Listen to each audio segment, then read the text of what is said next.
أعوذ بالله من الشيطان الرجيم. بسم الله الرحمن الرحيم. الحمد لله وكفى والصلاة والسلام على نبينا المصطفى أما بعد. Ya, langsung saja di jam 10:15 ini kita memulai sesi kedua dari seminar kita motivasi dalam menghafal Al-Quran. Nah, insya Allah di sesi kedua ini berbeda ya dari sesi pertama, yang mana kita mendengarkan motivasi-motivasi faedah-faedah dari Ustaz Sultan. Yang sekarang sesi 2 ini kita akan mengajukan beberapa pertanyaan-pertanyaan yang nanti insya Allah akan langsung dijawab oleh Ustaz Sultan Fadilullah.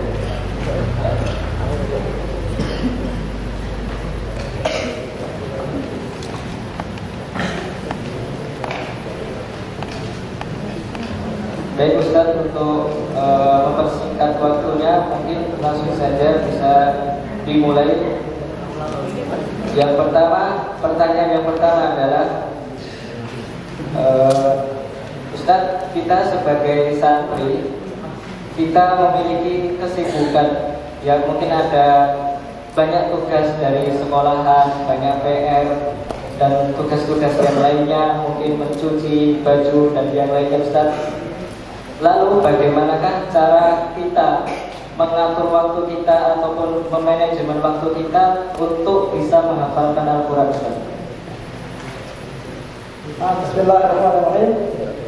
Assalamualaikum warahmatullahi wabarakatuh. Alhamdulillahirabbil alamin. Wassalatu wassalamu ala Rasulillah wa ala alihi wa sahbihi ajma'in wa ba'd. Pertanyaannya akan saya jawab juga dengan pertanyaan siapa namanya? Pak Reza ya. Jadi kata Reza, apa? Ya, waktu itu saya udah bisa ngapal cepet lah, ya. Tapi kok sekarang jadi susah ngapalnya. Kenapa kok gerakan seperti itu?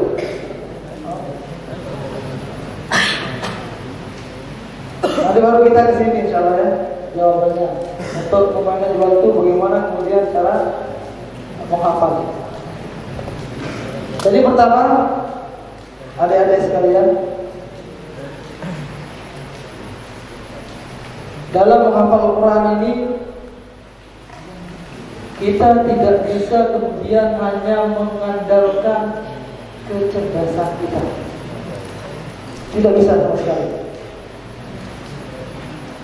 Atau tidak bisa juga kemudian kita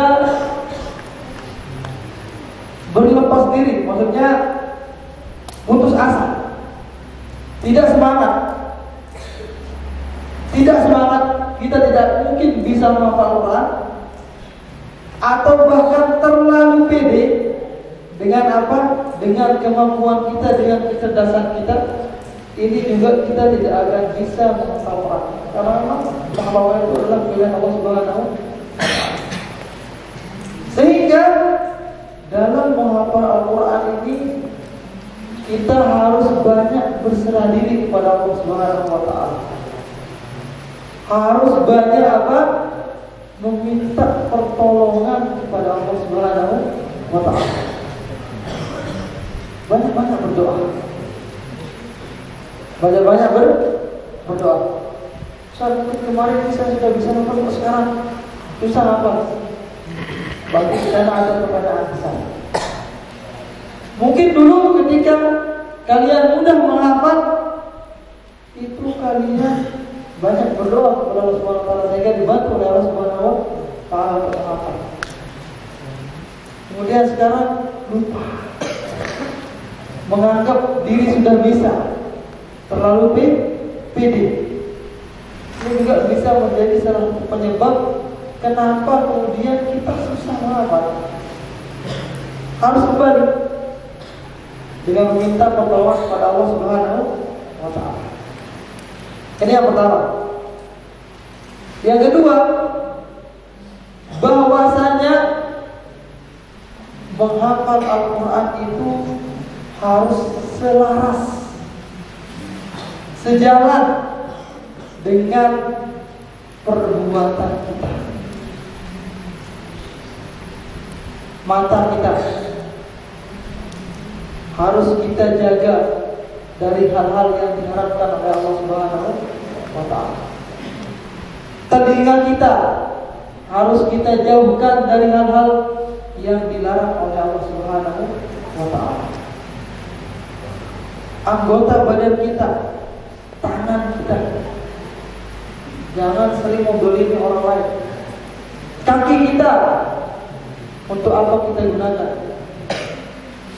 Ketika ternyata anggota badan kita ini banyak melakukan kemaksiatan kepada Allah Subhanahu wa Ta'ala, maka inilah penyebab terbesar kenapa seseorang susah untuk menghafal Al-Quran. Saya menghafal Al-Quran tetapi musik jalan, susah. Tidak akan bersatu antara musik dengan Al-Quran. Maka caranya bagaimana? Caranya setelah kita berdoa kepada Allah Subhanahu wa Ta'ala, meminta pertolongan kepada Allah Subhanahu wa Ta'ala, kita harus menjaga diri kita dari perbuatan-perbuatan dosa. Ketika kita sudah menjaga diri dari perbuatan dosa, enggak usah masih susah kan amalnya. Susah. Maka mungkin dengan itu Allah sayang kepada kita. Jangan kalian anggap ketika susah menghafal ini kemudian akhirnya apa? Kita menyerah begitu saja. Padahal apa? Baik kamu baca ayat yang ini atau ayat yang lainnya, tetap saja apa kata Rasulullah SAW, man qara'a harfan min kitabillah falahu bihi hasanah wal hasanatu bi asyri amsalihha. Barang siapa membaca satu huruf dari kitab Al-Quran, maka dia mendapatkan satu kebaikan, dan satu kebaikan itu setara dengan 10 kebaikan. Kata Rasulullah SAW, la aqul alif lam harfun wa alif alif harfun wa lam harfun wa alif wa lam harfun. Alif satu huruf, lam satu huruf, satu huruf. Sama tidak? Kita baca halaman yang ini dan halaman yang lainnya. Sama saja. Tetap saja seorang akan mendapatkan pahala. Coba kita lihat, mungkin di sana ada pesan bagi kita. Kenapa kemudian kita susah menghafalnya? Ada pesan yang perlu kita teliti. Ada pesan yang perlu kita mutolak untuk disampaikan kepada kita. Sehingga kita disuruh untuk berulang-ulang membaca ayat tersebut. Susah untuk dihafal. Kalau susah untuk dihafal, kalian cari maknanya apa, cari tafsirnya apa. Mungkin di sana terselip suatu pesan yang memang itu sedang kita butuhkan di saat ini. Syekh Saleh Allah Ta'ala pernah mengatakan, yang bertunjuk, Masya Allah, ketika beliau sedang berbicara tentang dunia, lupa tentang apa? Akhirat. Tiba-tiba ada yang datang bertanya kepada beliau, bertanya tentang satu ayat kepada beliau, yang ayat itu mengingatkan tentang apa? Tentang bahwasanya akhirat itu lebih baik daripada dunia. Langsung tersadar, tersadar dari kelalaian. Mungkin saja dari ayat yang sedang kalian hafal itu, yang bisa dihafal itu, di sana ada tersimpan pesan dari Allah Subhanahu wa Ta'ala untuk kita hayati, untuk kita telaah untuk kita pahami. Ternyata di sanalah jalan keluar dari permasalahan yang sedang kita hadapi. Hati hadis satu. Kalau apa? Kemudian bagaimana cara kita memanage waktu? Kata Allah Subhanahu wa taala, "Wa laqad yassarna al-Qur'ana lit-dzikri fahal min muddakir." Sungguh telah kami jadikan mudah untuk dihafal. Tapi adakah yang mau mengambil bagiannya? Itu yang menjadi pertanyaan. Dengan kegiatan yang begitu sibuk, dengan kegiatan yang begitu full, harus begini, harus begitu, harus begini, harus begitu. Bagaimana cara memanage waktu kita? Kita harus mengambil waktu lebih. Kita harus berkorban. Sehari itu ada berapa jam?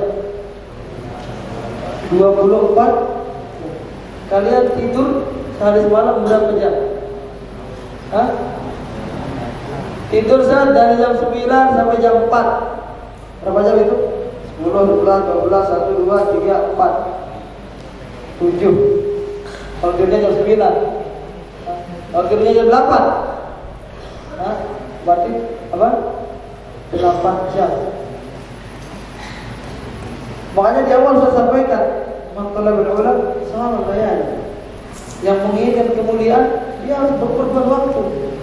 Bukan untuk main-main, bukan untuk bercanda. Karena waktu itu terus berjalan begitu saja dengan cepat.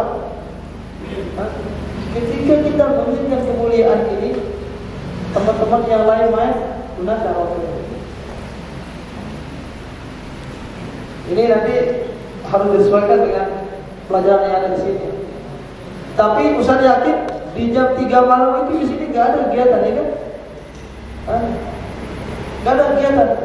Maka kalian harus berani, harus legowo untuk mengambil waktu tidurnya, mengurangi waktu tidurnya, berkorban untuk mendapatkan kemuliaan itu. Di sanalah kalian mencoba untuk menghafal Al-Quran. Jadi harus dimanage waktunya, di mana tidak ada kegiatan, terutama di sepertiga malam. Itu 1 jam di sana setara dengan 3 jam di waktu siang. Kalian ngapal 3 jam pada zuhur jam 1, 2 sampai asar. Itu dengan kalian ngapal dari jam 3 sampai jam 4 di waktu malam, itu setara. Mungkin kalau jam 3 sampai jam 4 dapatnya 1 halaman, mungkin sama nanti dari jam 12 sampai jam 3 dapatnya 1 halaman. Jadi ada waktu-waktu yang memiliki keunggulan daripada yang lainnya. Gunakan waktu yang unggul itu.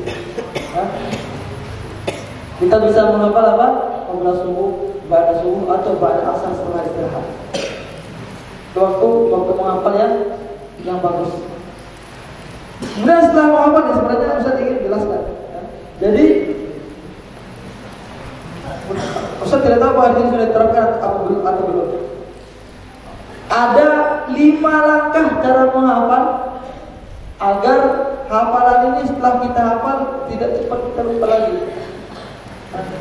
Dan langkah ini harus dilalui. 5 langkah ini harus dilalui. Nanti mungkin ada bisa tampilkan, bisa melihat. 5 langkah ini harus dilalui oleh setiap orang agar hafalannya bisa matang. Yang pertama, dia harus talaki dulu sama gurunya untuk memperbaiki bacaannya. Jadi pertama dia harus bertalaki dulu sama ustadznya, sama gurunya, dengan halaman yang akan dia hafalkan. Kalau enggak ini banyak salah. Kalau sudah salah menghafalnya dari awal, itu lebih susah diperbaiki daripada hafalan baru. Oh, ada orang hafal dari kecil, salah dia hafal. Ustaz sering ngajar bapak-bapak dari kecil hafalnya salah. Itu ketika diperbaiki, sekarang udah benar, nanti 5 menit lagi suruh baca lagi lagi di tempat yang sama, karena sudah masuk ke dalam bawah sadarnya. Udah hafalnya kayak gitu. Makanya dari awal harus apa? Harus bertalang hidup, diperbaiki dulu bacaannya. Baru kemudian nanti apa? Setelah memperbaiki bacaan ini, baru mulai menghafal mandiri. Menghafal mandiri, halaman yang sudah dibaca ustadznya dihafalkan dengan lukmah, dengan suapan kita masing-masing. Jadi jangan ingin cepat menghafal. Ustaz, pokoknya saya langsung hafal 1 halaman, dibaca dalam 1 halaman. Susah. Mungkin tidak sama antara suapannya Syafiq dengan suapannya siapa? Gilang misalnya. Syafiq bisa segini suapannya ya, Gilang segini. Beda. Tidak bisa sama. Maka kita harus memahami diri kita sendiri. Oh, saya bisa menghafalnya 3 rangkai kata sekali baca. Saya bisa menghafalnya 2 rangkai kata. Saya bisa menghafalnya 1 baris langsung baca langsung hafal. Saya bisa menghafalnya sekali baca hafal. Ada yang bisa menghafal 3 kali baca baru hafal. Ada yang 5 kali, 7 kali, 9 kali, mungkin 11 kali baru hafal. Kita pahami diri kita sendiri. Memang ketika kita baca 11 kali dan baca 1 kali jauh sekali bedanya. Tapi hasilnya sama tidak? Sama hafal hasilnya. Cuma butuh perjuangan yang lebih bagi mereka yang harus membaca 11 kali dengan yang 1 kali. Halaman itu dibagi menjadi 2. Jangan bagi menjadi 3. Tapi halaman itu dibagi menjadi 2. Halaman bagian atas dan halaman bagian bawah. Itu cara hafalnya. Hafalkan sedikit-sedikit sesuai dengan lukmah tadi kita itu. Dapat 1 ayat, diulang, lanjut ayat kedua, nanti disambung lagi dengan ayat yang pertama di atasnya. Sesuai dengan lukmah kita. Ayat ketiga, setelah hafal ayat ketiga, ulang lagi dari ayat pertama. Ulang lagi dari ayat 1, 2, 3 sampai setengah halaman, tinggalkan yang ini. Mulai lagi dari pertama, setengah halaman kedua. Mulai lagi dari pertama, setengah halaman kedua. Gunakan toriko yang pertama, hafalkan 1 ayat, setelah itu nanti hafalkan ayat setelahnya, diulang lagi dari ayat pertama, setengah kedua, sampai akhir halaman. Makanya ngapalnya harus pakai Quran pojok, yang standar internasional. Ya, pakai Quran yang cetakan Solo itu, kayak Indonesia, susah itu. Bukan Quran pojok. Masing-masing Quran pojok kan? Semuanya apa Quran pojok? Yang barisnya 15 baris. Ya kan? Yang 1 juznya 20 halaman. Pakai itu apa? Jangan pakai yang lain. Enggak satu saya mau pakai yang 25 baris saja baca selesai. Enggak, susah. Pakai yang 15 baris. Setelah kita hafal, jangan langsung setor ke ustadznya. Sudah hafal 1 halaman, setor ke teman dulu. Ini yang ketiga. Jadi pertama kali talaki sama ustadznya, kedua apa? Mulai menghafal mandiri setelah diperbaiki bacaannya. Ketiga, setor ke teman dulu, jangan langsung pede setor ke ustadz. Setor ke siapa? Setor ke teman dulu. Tarik teman. Kalau perlu kalian tahu dulu saya ada pasangan buat hafal, cari pasangan buat hafalnya masing-masing. Nanti setelah hafal minta disimakin. Dia juga hafal, teman kamu simakin, saling simakin. Baru sudah merasa lancar, baru maju ke ustadz. Yang keempat, setor ke ustadz. Baru setor ke ustadznya. Diterima hafalannya sama ustadznya. Setelah itu baru ditikror lagi. Tikror itu tanpa bilwaib, jangan melihat lagi. Sudah disetor ke ustadz, mereka sudah benar semua ini hafalannya yang 1 halaman ini.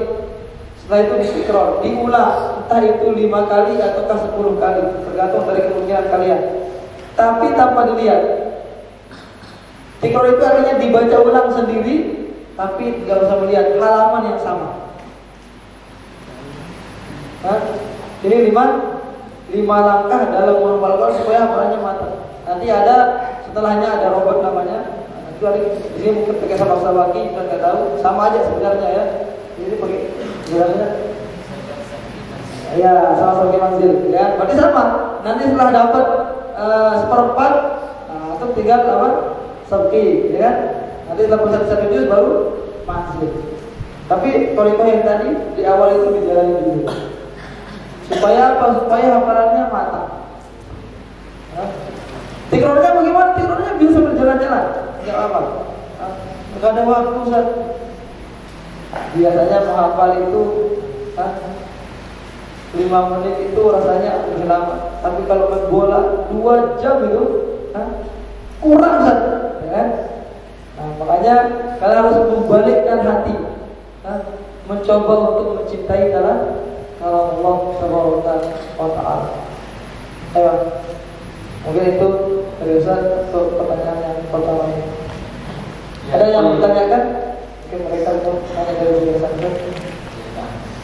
Ya, tadi sudah disampaikan oleh Ustaz Sultan ya dari pertanyaan Mas Syafiq dan juga bagaimana cara memanajemen waktu kita dalam menghafal Al-Quran. Ya, sebelum kita lanjut ke pertanyaan berikutnya, mungkin di sini Ustaz akan membagikan hadiah bagi yang ingin menjawab pertanyaan dari Ustaz. Ini ada 2 snap. Ya, udah kebuka ya. Buka. Oh. Nah, ini ada 2 snack. Mungkin ada di antara kalian yang ingin maju menyebutkan 5 langkah dalam menghafalkan Al-Quran yang tadi baru saja disebutkan oleh Ustaz Sultan. Ya. Ada yang mau maju? Coba angkat tangan yang mau maju. Disebutkan 5 langkah. Ayo, catatannya mana? Catatannya dihafalkan dulu. Yang maju gak boleh bawa catatan ya. Ya. Ayo yang mau maju, yang hafal 5 poin tadi. Ada? Bang, ada. Semua ada. Yang bajunya yang pakai peci putih, ya. Belum maju. Ya. Mas Raihan. Mas Raihan ya. Ya. Tafadhol. Taqaddam ya. Taqaddam. Bidulil kitab. Bidulil kitab. Infal awal.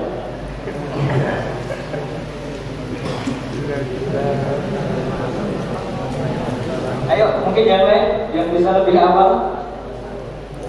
Ini hadiahnya banyak ini. Ada 7. Tafadhol. Taqaddam ya.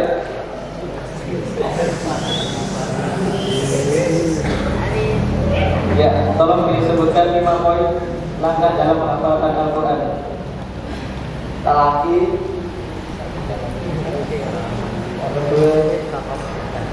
Menghafal mandiri setengah halamannya atas, terus setengah halaman bawah. Setelah itu menyetorkan ke teman-teman dahulu. Setelah itu menyetorkan kepada Ustaz sampai lancar. Setelah itu baca lagi.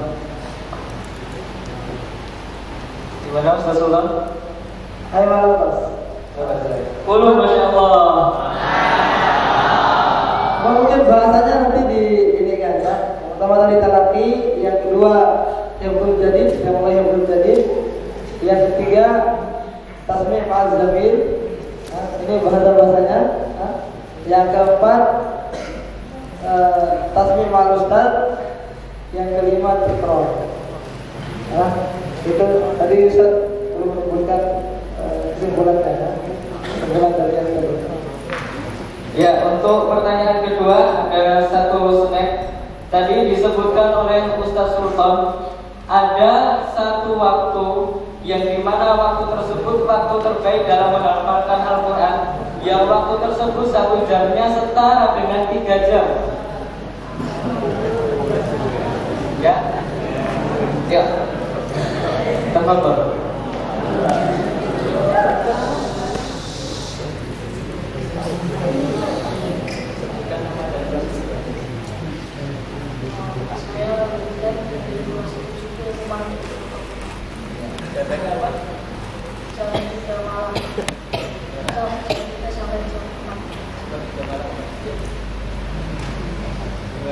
Ayo, sepertiga malam. Saya. Kulu Masya Allah. Barakallahu. Sudah. Ya, untuk selanjutnya kita lanjutkan pertanyaan kita, yaitu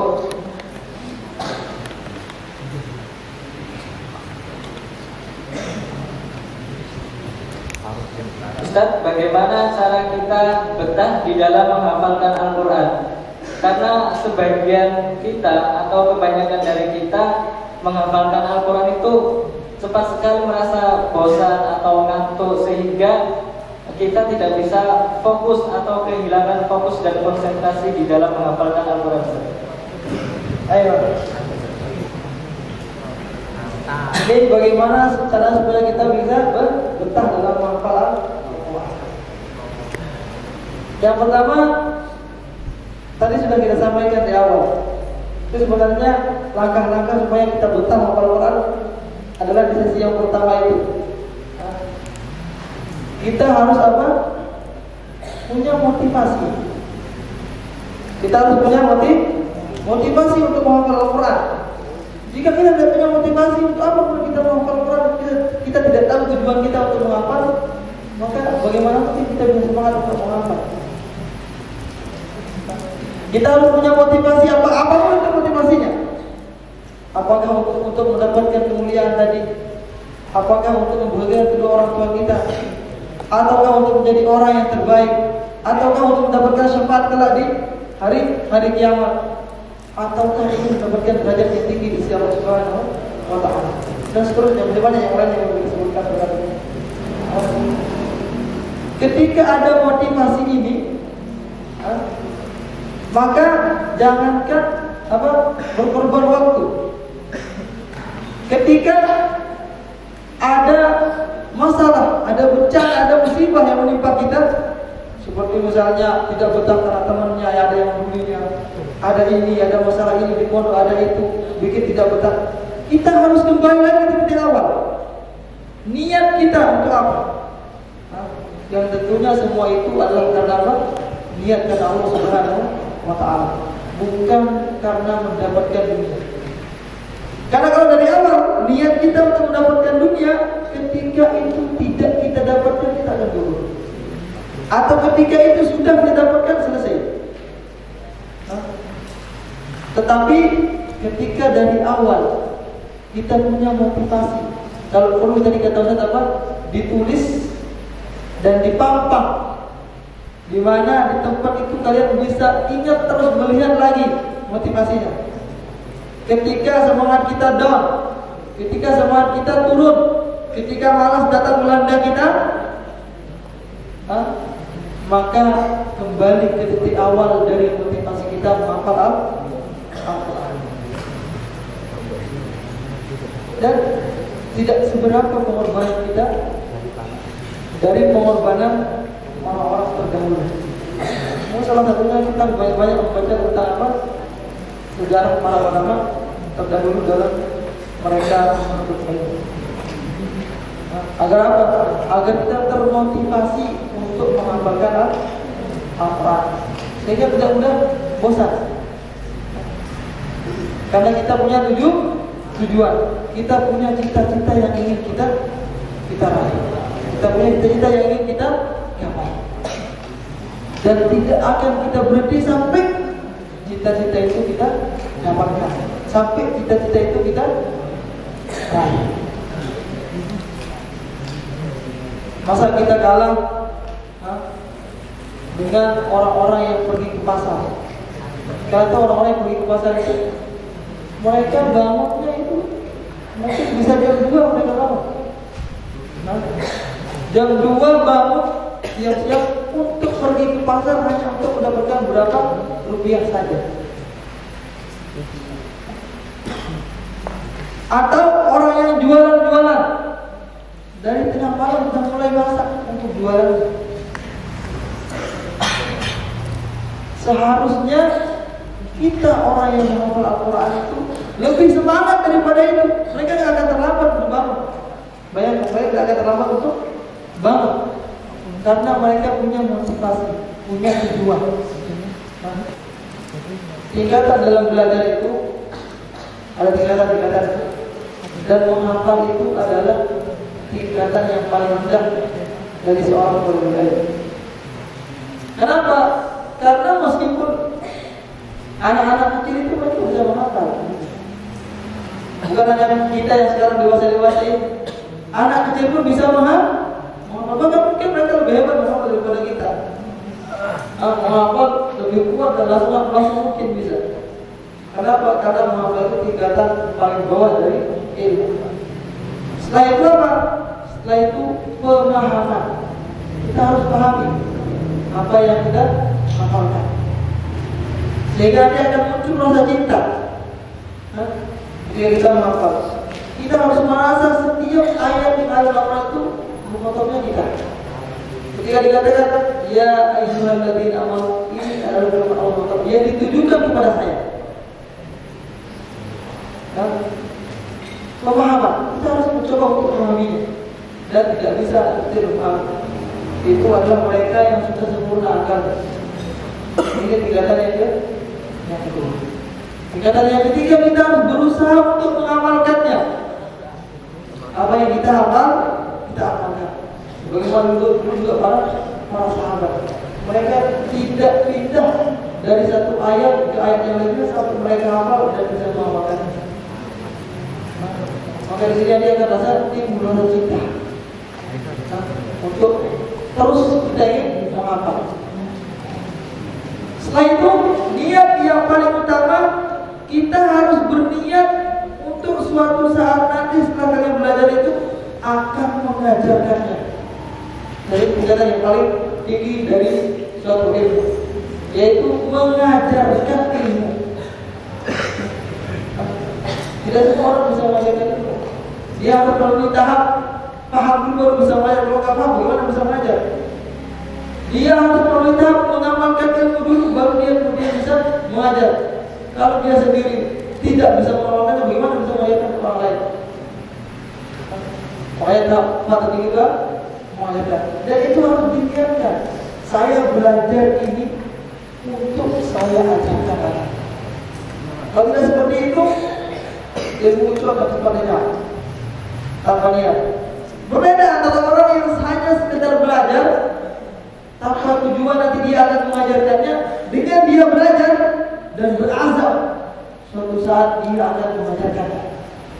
Dia akan belajar lebih sungguh-sungguh, bahkan dia akan mencari referensi yang lain yang lebih luas untuk kemudian nanti dia bisa ajarkan. Nah ini beberapa maka supaya kita bisa terus termotivasi dan semangat, tidak cepat bosan, dan insya Allah nanti akan muncul rasa cinta dalam hati kita sampai kalau kita merasakan dulu waktu 24 jam dalam sehari ini kurang. Ketika kita sudah menikmati menghafal, waktu 24 jam dalam sehari ini kurang, terasa begitu kurang. Rasanya baru saja mulai sudah sore, baru saja mulai sudah malam, sudah pagi lagi. Target yang belum tercapai. Kurang rasanya waktu itu. Kenapa? Karena sudah tumbuh rasa cinta kita untuk kemana-mana ingin kita tahu lebih banyak. Jadi ketika seorang sudah sudah tumbuh rasa cinta yang kita terhadap ilmu.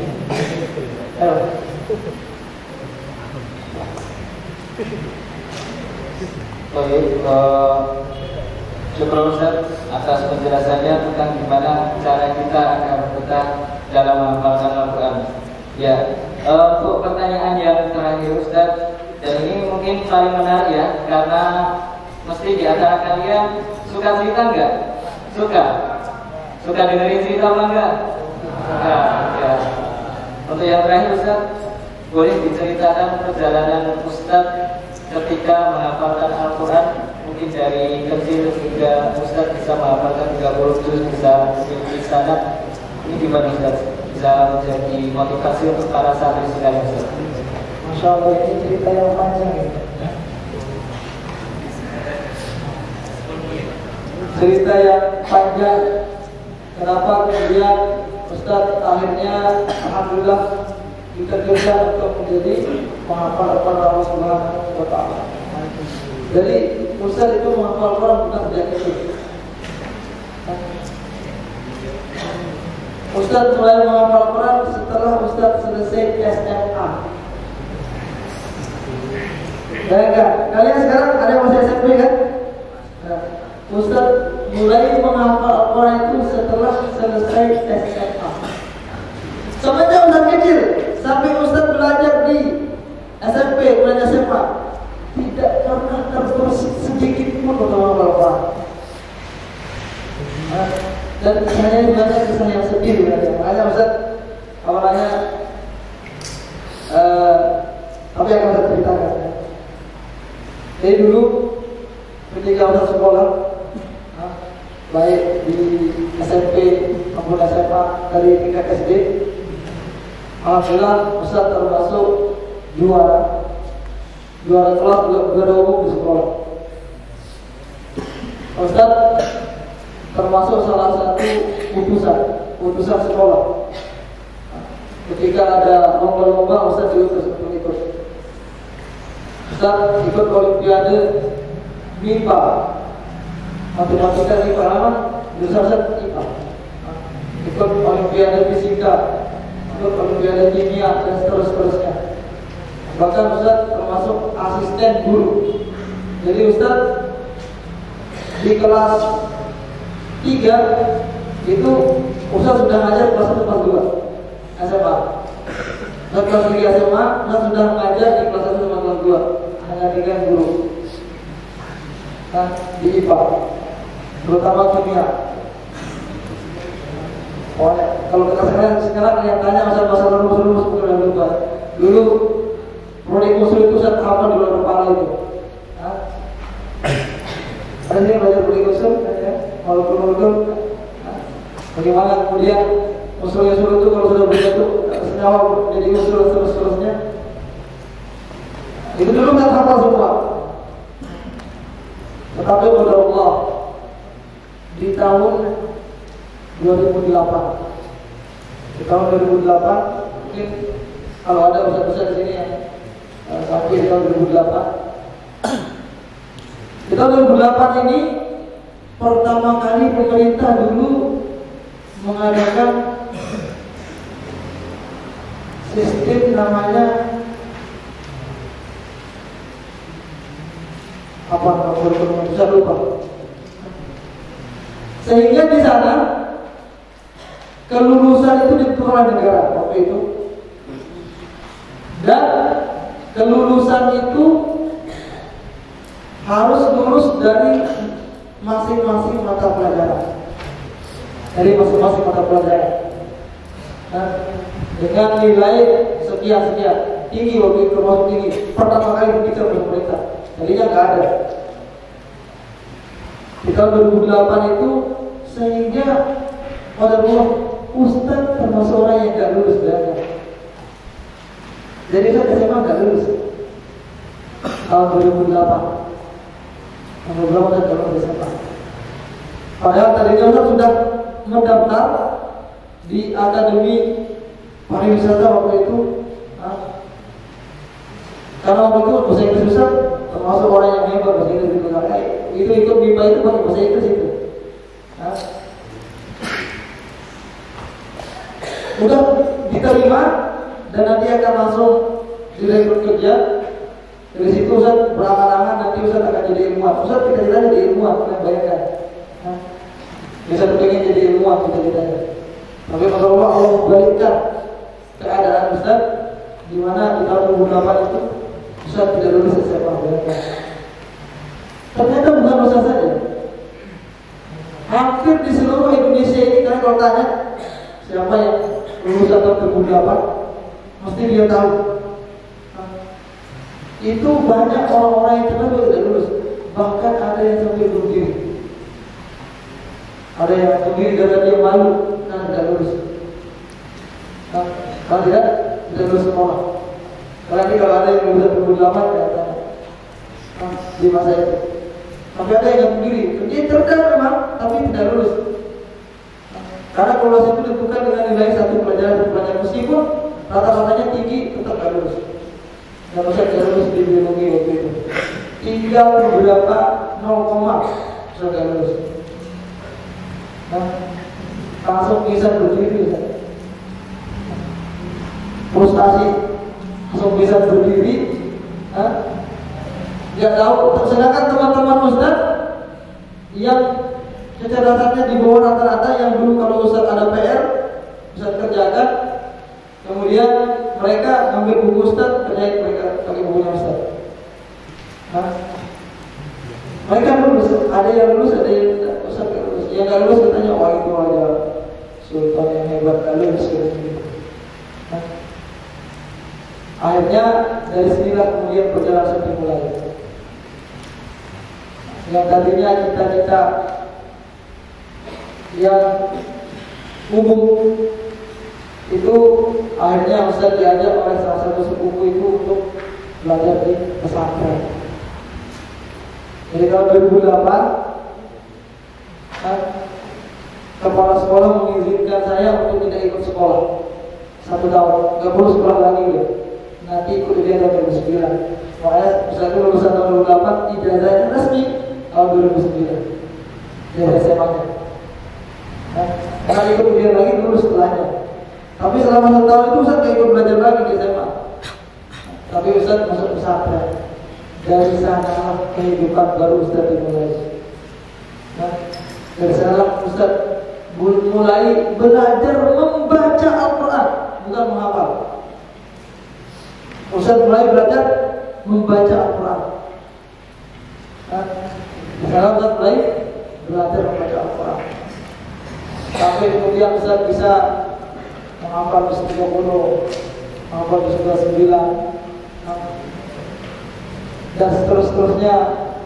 Dari sana Ustaz ikut ujian 2009, Ustaz lulus. Akhirnya cita-cita untuk menjadi ulama hilang. Ustaz akhirnya menikmati mempelajari ilmu syar'i. Senang Ustaz. Ternyata nikmat belajar agama itu, nikmat belajar Al-Quran itu nikmat. Sehingga apa? Sehingga akhirnya lebih fokus ke sana. Akhirnya Ustaz masuk ke pesantren Pengkaderan. Ustaz masuk ke pesantren yang luar dia. Kemudian Ustaz masuk pesantren lagi ke yang mata sampai selesai. Kemudian belum cukup, Ustaz itu selalu penasaran, ingin nambah terus. Baru sampai akhirnya Ustaz bertalaki sama beberapa syekh, banyak bertalaki sama syekh banyak. Pertama kali Ustaz bertalaki sama Ustaz Hisham namanya. Ustaz Hisham, beliau juga pemilik sanad waktu itu Al-Quran. Tapi Ustaz dulu soal bacanya masih gila-gila gitu ya. Setelah itu Ustaz bertalaki lagi bersama Syekh Muhammad Al-Madani. Beliau Al-Yamani. Dari sini juga Ustaz masih memperbaiki bacaan, belum selesai hafalannya. Baru sama beliau Ustaz selesai hafalannya.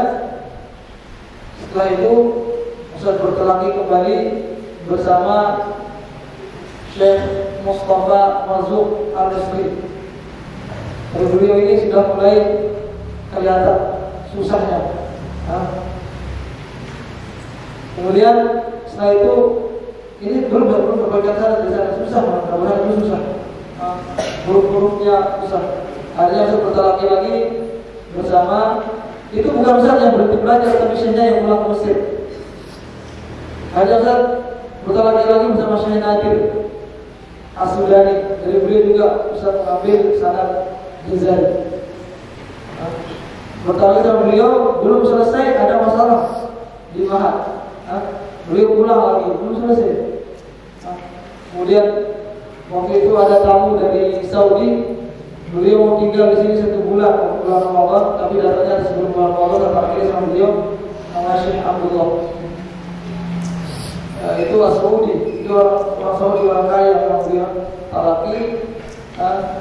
belum selesai beliau dipanggil sama keluarganya. Memang gitu terus nasib saya tidak selesai lelakinya.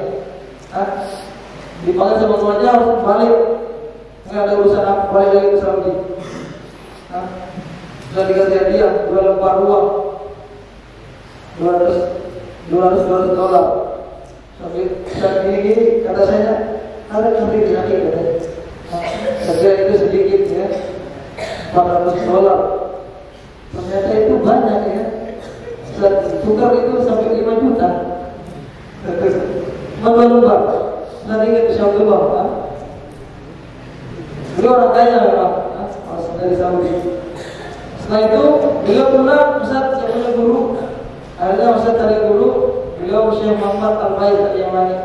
Dari beliau ini saat selesai murojaah 30 juz. Di luar murojaah itu baru tadrib namanya. Tadrib 30 juz, tadrib selesai 30 juz tadrib, belum mulai qiraah sanad. Beliau pindah lagi sampai saya ketemu sama Syekh Mansur Abdullah Walid Fatut. Kalau tadi Syekh Muhammad Al-Bait beliau memang jurusannya fikih. Tapi beliau selesai qiraah asyraf. Setelah itu Ustaz mulai bentar lagi bersama Syekh Mansur Abdullah Walid Fatut. Beliau yang memang jurusannya jurusan qiraah. Beliau qiraah asyraf masih surah, tapi beliau jurusannya memang jurusan qiraah. Dari beliau lah ini kemudian perjuangan berat ini mulai susah ya Pak. Mulai bertalaki. Karena Syekh Muhammad Al-Bait itu ternyata temannya Syekh Mansur, sehingga Syekh Muhammad Al-Bait itu merekomendasikan Ustaz kepada Syekh Mansur, sehingga tadribnya tidak perlu lagi 30 menit itu. Kalau sudah selesai tadribnya, langsung talaki untuk mengambil sanadnya. Alhamdulillah. Itu pun Ustaz talaki selama 2 tahun setengah. Sekali selama 2 tahun setengah. 10 juz pertama Ustaz talaki dengan tahqiq. 10 juz kedua Ustaz bertalaki dengan tadrib, dan 10 juz terakhir itu Ustaz talaki dengan hati. Itu adalah bacaan yang harus dikuasai semua. Selama 2 tahun setengah berjalan dari 2 tahun setengah itu Masya Allah ya, butuh upaya dan usaha yang besar. Karena syekhnya sibuk, ustaznya harus cari terus syekhnya. Tapi alhamdulillah kemudian Ustaz bisa menyelesaikan riwayat Hafiz An-Asim Mustalim Syatibiyah. Kemudian Ustaz lanjut lagi ke beliau yang paling qayyibahnya. Kemudian lanjut lagi ke Syu'bah. Kemudian lanjut lagi ke Warsh. Belum selesai masih. Karena beliau juga sering kesini insyaallah. Nanti kalau kesini belum pernah kita ada di sini. Syekh Mansur Abdullah Walid Fatut Ta'ala. Mungkin itu sebelum kisah perjalanan menghafal Ustaz ya. Mudah-mudahan bisa termotivasi. Karena menghafal itu tidak harus dari fisik, tetapi yang penting adalah semangat kita untuk menghafalkan Al-Quran. Masya Allah, kisahnya Ustaz yang sangat mudah ya. Jadi kita menghafalkan Al-Quran itu tidak ada kata terlambat. Mau berapapun umur kita, mau kita masih kecil ataupun sudah besar, kita tetap bisa menghafalkan Al-Quran ya. Mungkin karena sudah jam 10:30, sebentar lagi kita akan menutup acara seminar pada pagi hari ini. Mungkin ada yang ingin ditanyakan terkait dengan kisah beliau ataupun mungkin hal-hal yang lain yang ingin ditanyakan kepada Ustaz Sultan. Apa hadiahnya masih ada ini, hadiahnya masih ada Al-Quran, masih ada tulis. Apa?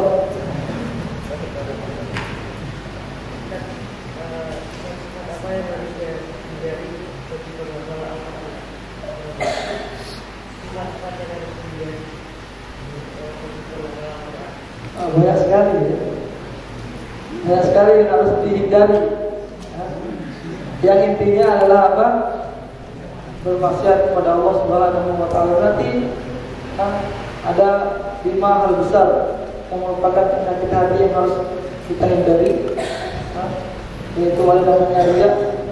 Dan ini penyakit yang sangat mudah terjangkiti, yang sudah mudah sekali menjangkiti seorang, yang sampai kita menghafal karena ingin dilihat oleh orang, kemudian ada sum'ah karena ingin didengar oleh orang lain, kemudian ada hasad, ini penyakit hati juga, yang kita ingin agar mata orang lain hilang.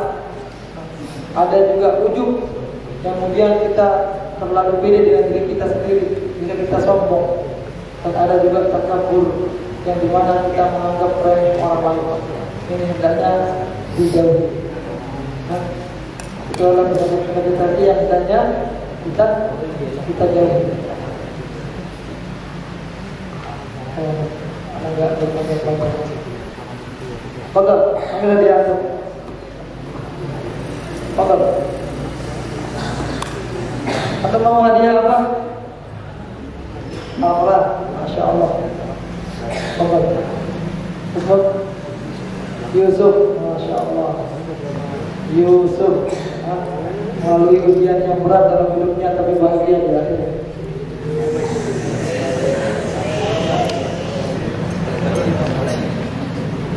Mungkin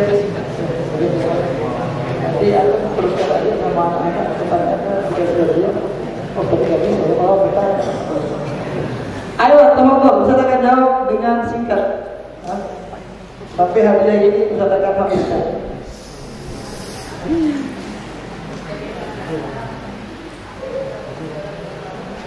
Bagaimana dalam fokus dalam menghafal apa?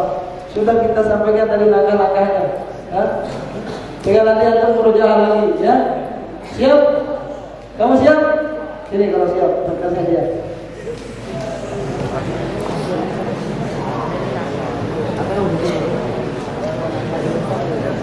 Siap ya? Kepalanya. Catat namanya Atar. Nanti kalau dia selesai di Al-Azhar ini dia harus selesai 30 juz. Ya? Kalau kamu ya salam Allah. Yang lain, ayo Mas. Dekatnya Atar.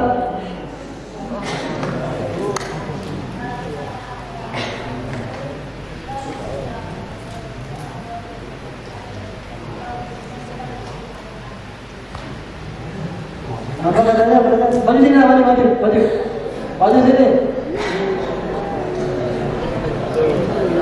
Maju, ya.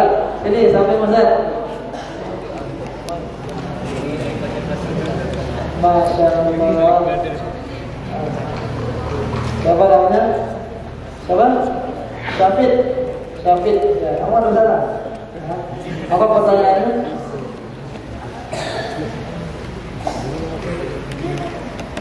Ini apa?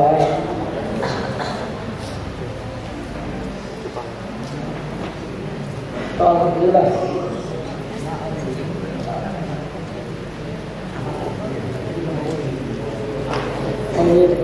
Ini kita keluar tema ini.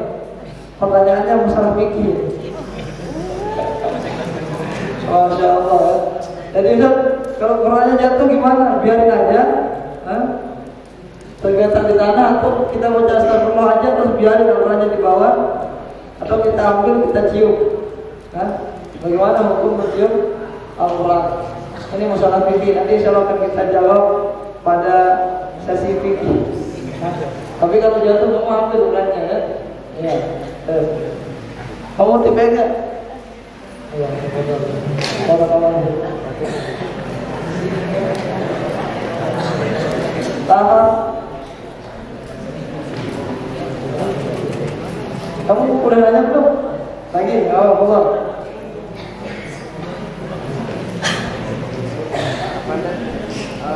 Untuk memperkuat hafalan, apakah kita harus bertahan satu dulu atau tidak? Ini sebenarnya bukan mereka untuk memperkuat hafalan ya.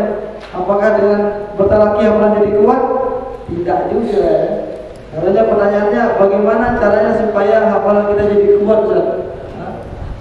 Ini sebenarnya jawabannya juga butuh waktu tinggal setengah jam lagi baru selesai jawabannya. Iya kan? Tapi intinya Ustaz berikan dua hal supaya apa namanya Bagaimana kemudian hafalan kita bisa kuat? Tadi salah satunya dengan mana dua itu sudah kita sampaikan. Kemudian yang paling inti adalah kalian harus menggunakan hafalan kalian untuk sholat malam bersama. Ini kunci. Perhatikan yang lainnya. Yang ini buat hafalannya, kuncinya adalah apa? Gunakan hafalan kalian untuk sholat malam. Itu kuncinya. Di siang hari kalian murojaah hafalan kalian. Misalnya kalian satu sholat malam setengah juz, atau seperempat juz, atau 1 juz, kalian murojaah di siang hari, dipakai untuk sholat di malam hari. Itu kuncinya. Kunci agar apa? Agar hafalan itu bisa kuat. Itu kunci intinya di situ. Insya Allah yang lain-lainnya nanti akan kita jelaskan pada pertemuan yang akan datang. Atau Ustaz kasih pulpen.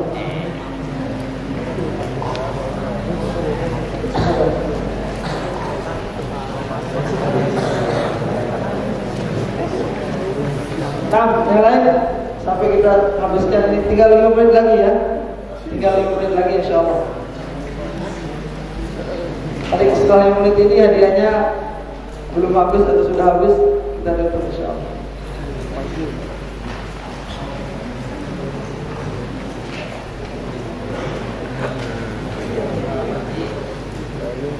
Pertanyaannya apa Ustaz? Menghafal Quran akan mendapatkan syafaat di yaumul qiyamah. Akan tapi adakah menghafal Quran yang menjadi penghuni neraka itu karena apa? Bukan ada lagi. Bahkan orang yang pertama kali dimasukkan ke neraka itulah penghafal Al-Quran. Penghafal Quran yang bagaimana? Ini pertanyaannya seperti itu. Ada 3 orang yang nanti mereka akan dimasukkan neraka lebih awal daripada orang-orang yang bermaksiat kepada Allah Subhanahu wa taala.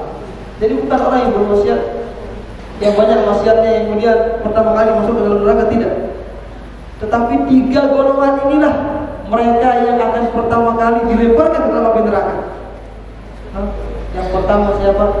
Yang pertama orang yang syahid di medan perang. Malahnya besar sekali.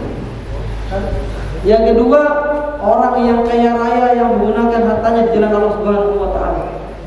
Dan orang ketiga, orang yang berilmu yang ia menghafalkan Al-Quran. 3 orang ini adalah orang pertama kali yang akan dilemparkan ke dalam api neraka. Kok bisa Ustaz? Tadi sudah sampaikan ke kalian. Tidak sama dosa orang yang paham dengan orang yang tidak paham. Makanya nanti Allah itu bisa jadi apa? Hujjatun lana atau hujjatun alaina. Nasallallahu yaj'al al-Qur'ana hujjatan lana. Kenapa kok mereka bisa pertama kali dilemparkan dalam api neraka? Karena niat mereka salah. Niat di intinya itu niat. Mereka berjuang, berperang di jalan Allah bukan karena Allah, tetapi agar apa? Dikatakan hebat oleh manusia, dikatakan kuat oleh orang lain. Ada orang mengeluarkan hartanya dari Allah agar apa? Agar dikatakan dermawan oleh manusia. Dan orang yang membaca Al-Quran, yang mengajarkan ilmu, agar dia dikatakan alim, agar dia dikatakan qari oleh manusia.